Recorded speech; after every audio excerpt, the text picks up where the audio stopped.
Hello, guys. Welcome back to the Purely MJ Show. If it's your first time clicking on this video, my name is MJ. In this channel, we discuss financial literacy, avoiding debt, and how to make better financial decisions through the lenses of other people's experience. Make sure to like, comment, and subscribe. Join the family.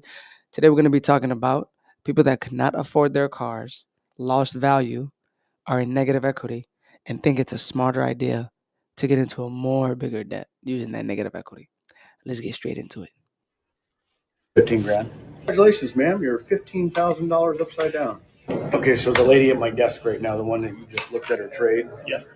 she's looking at a new GLE 350. She was at another dealer last night, didn't get treated the way she wants to, didn't get the number on her trade that she wants to. She got a number, but She didn't get the number she liked. I get that. So I said, hey, let's play this easy. Let's not play the games. I said, tell me what they gave you. Tell me what your payoff is and tell me where you're trying to be. So they gave her 19 grand. Her payoff is $35,000. Now this has got to be worth a little bit more totally, 100%. with the leather. That definitely. So she's $16,000 negative equity, and they're making fun of her. This is behind the scenes of how these dealers and finance managers really talk about potential clients or potential customers behind their back. Let's keep going. Adds a little bit of value to the car. So she's got a USAA approval. I got her on the phone right now, talking to them to see what they're able to do, if they're able to do 84 months. She said yes, because she wants to be around $1,200 a month. Yeah, I mean, I've already done the math at 0%, which we don't have. We're below that. I can bump her on payment. I'm not worried about that. Yeah. I asked, do you have cash down? She said next month. That's not a good answer. We can roll 15 grand. She's looking at a hybrid. No, she's looking at, and I showed her the nicest one too. I'm like, because I didn't realize that her payoff was that high. Because she's got to have the brown leather because she's got a child, cute little baby out there, and got to have panoramic roof. It's the one thing she can't give up is panoramic roof and dark interior. I don't have a black interior one with a pano that's cheaper. This is more expensive, but over 84 months, we're going to be good. Yeah. So when he asked her, do you have cash down or a down payment? She said, next month. It shows you can't afford the car. People are paying mortgages for these car payments. That's the reason why they can't afford it. You already flipped on the car. You knew you couldn't buy it, right? But you still want a Mercedes. Like you're 16,000 flipped negative. I'm just so confused. You can't afford it. You know what I mean? In this situation, what she should be doing is she should be getting into a very cheaper car. I know you have one. Listen. I know you have a kid. That's one child, though. You gotta let go of the panoramic roof. You gotta let go of the brown seats. You gotta eat up the loss and not be emotional. Get into a cheaper car, Honda Accord, uh, Highlander. Since you want an SUV, a Rav4 that's very cheap. So then you could put that negative equity into a cheaper car rather than a more expensive car. Let's be practical. But I guess to us telling these people these things, right? It doesn't make sense. It's hard to reason with people that aren't poor that make poor decisions. Client trying to get a Range Rover, got them approved, but the rate is coming back super high. I'm gonna call the bank and see if we can get the rate lowered, see if we can make it happen. Did you get the app I just submitted? Yes, I have it right here. It got approved for a tier 5 at a 19% rate, and the customer's looking to get a lower payment. I was hoping we can get an exception done. Is that possible? She doesn't qualify for that. I'm sorry. This should have been denied. Why do you say that? Because she has charge-offs. On top of that, she's applying for more credit cards. We're going to have to keep it at the tier 5. I know the credit's not perfect. They're a 599 score, but if you look at the auto history, they buy a lot of cars, they keep the car for a year, and they pay it off early. They're really good with their auto history. They might be good with the auto history, but they're escalating on the credit cards. I get that, but I'm not asking for a credit card. We're trying to get the customer approved for a car, which is what they obviously pay on time. We look at the overall file, and when we see charge-offs, like I said, it's just going to have to stay at the tier 5. People pay their cars differently than they pay credit cards, which the customer has shown. I mean, we sent you guys so many deals last month. We sent you guys about 40 deals. Can you make an exception? Let me take a look. You're going to get this one-time exception, the last one for the month. I appreciate the exception. All All right, thank you. They gave us a tier 1. You scratch my back, I'll scratch her back. I gave you guys 40 deals last month. Can you please make an exception? This person does not need an exception. This person needs a harsh reality. You cannot afford a Range Rover if you have charge-offs, collections, and You're opening up new cards. You're robbing Peter to pay Paul. A Range Rover is not a reliable car. It spends half of the time in the mechanic, in the service department. What is that girl gonna use? She's gonna use a credit card too to pay for that expensive repair bill. You know what I mean? But and also he is right. People do pay off their cars differently than they pay their credit cards because I don't know my neighbor's credit card debt. I don't know what type of stuff he got going on or what he buys or if he's maxed out his credit cards. But I do see that nice car that is sitting outside of his driveway, right? Because he has to keep the image. To keep the image, I have to keep the fallacy going. I have to keep the story going. They're buying an image. Remember how I said in other videos that these people's like these cars and materials are their superpower, so they have to keep it going. You know what I'm saying? And it's and it's pretty sad that like these type of deals are being accepted. To go from tier 5 to tier 1 because somebody made an exception for you because he wants to get his commission, and the bank is getting a, a lot of deals coming in. It just shows you that this is a game that's bound to lose, and they don't care about people because you don't care about yourself.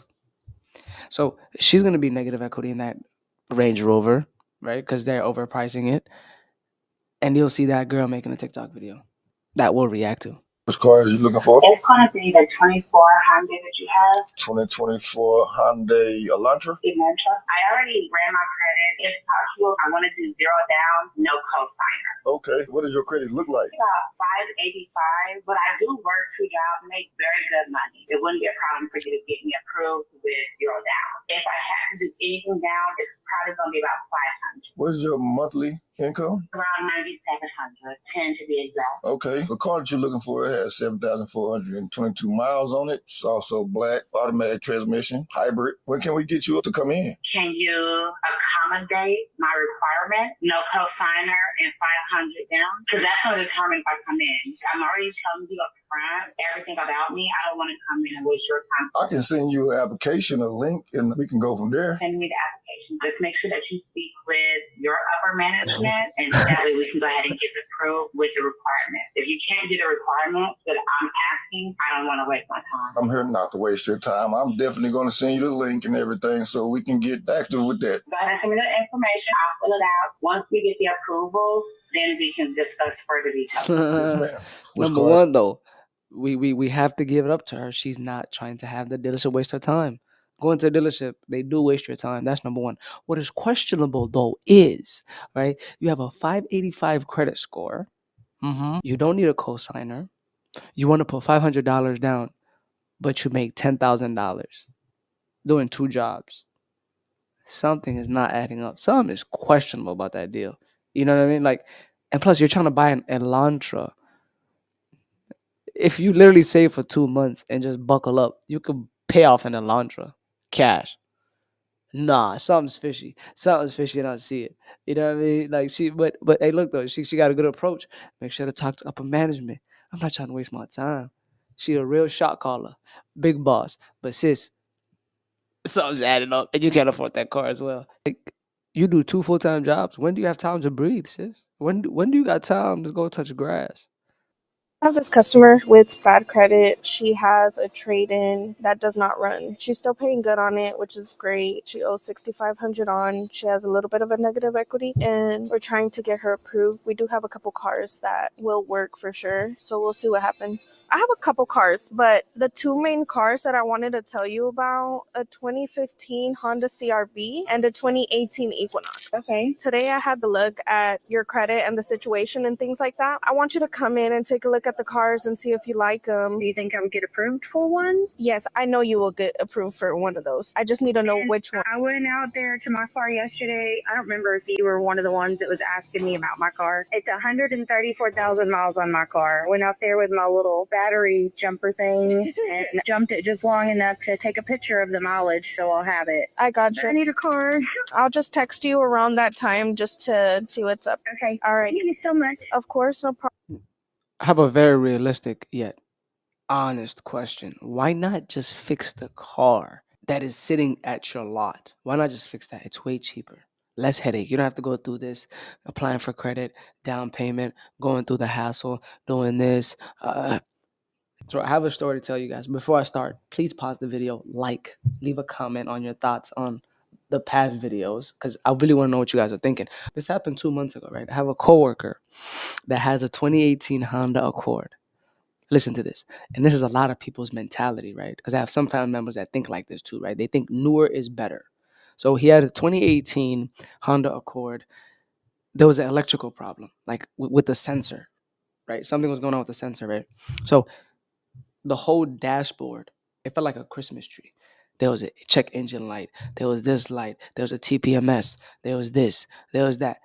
It felt like a Christmas tree. So he calls Honda, tells him, takes it in. They do a diagnostics, right? And they tell him it's gonna cost $3,000 because it's one of the sensors that we have to get through, open everything. It's a hassle. And I look at him and I'm sitting there and I'm honestly watching him because he's like, yo, listen to this. So, and I tell him, okay, what are you gonna do? It's 3,000. That's a lot. He's like, I'm gonna think about it. He came back to me the next week. You guys could not believe it. And he literally tells me, I put in an application to get the Tesla Model Y. And I asked him, bro, why? Just fix the car. 3,000 is way, way cheaper than the Model Y that he paid $44,000 for. He traded in that Honda Accord. That's my man's though. Like, he's a chill guy. I love the guy. He's very respectful. He's chill. He gets me like food every time. Like, I vibe with the guy. But this is the situation that a lot of people are in. They think newer is better. They think that it's better to have a newer car. Just running away from accountability, running away from responsibility, and getting into a deeper headache, deeper situation, a deeper, just depressing reality. And this is it. Just fix the car, right? But if you have to, I would say between the Equinox and the Honda, pick the Honda, sis. Pick the Honda. People are paying mortgage prices on cars, taking a negative equity and putting it towards another car. I personally think there should be a law that says if you owe a certain amount of negative equity, you just got to eat the bullet. You just got to take the loss. Let's be rational. Why are we always emotional? You know what I mean? Like, this is hard-earned money that's going to these cars. Like, you're spending your time. You have to work so many hours to avoid that car, right? You're overworked. You're burnt out. You're tired. You barely have any time to breathe, go outside, take vacations at your own time, no 2 weeks, because you have materials that are costly. I'm just so confused at how people are accepting $1,200 car payments. And that's not counting maintenance or insurance.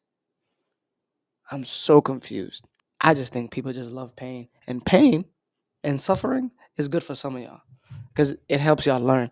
But a lot of people, like we're seeing right now, are not learning through that pain or suffering. They're just gonna double down and get into a bigger payment, more pain. But I'm gonna end the video here, guys. Make sure to like, comment, and subscribe. Please let me know your thoughts and your opinions down below.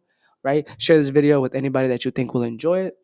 And I appreciate you guys for tuning in. Be good, do good, and I'll catch you guys on the next one. Peace.